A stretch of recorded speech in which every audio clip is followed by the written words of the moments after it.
if human beings and all human beings are made in the image of God and are image bearers and have an elevated dignity above and beyond all the rest of creation, that shapes how we view abortion. That shapes how we view abortion. And speaking, if you're like, oh, here we go, a little Bible Belt Christian culture wars. No. I love to play the game of science, just not afraid of science in any way. Scientifically speaking, a human being is created at conception.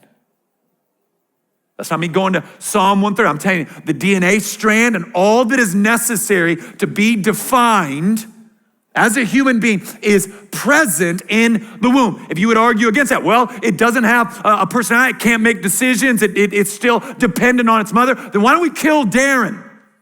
If that's what you want to believe, why don't we gather all the mentally ill and let's just slaughter them if that's how you want to define it? You can't define it that way. In fact, science is so on the side of life beginning at conception that the argument for choice has completely changed in the last year. The argument for choice is no longer, that's not really a human, it's a fetus. And the argument is now, the mother's life is more valuable than the baby's, even if the mother's life is not at stake. Her comfort, what she wants, what she desires is more valuable than the life of the human being, the distinct human being inside of her. This is wicked and dark, evil, built on a doctrine of demons, and it's murder. Now, the only people in this room right now are sinners in need of grace.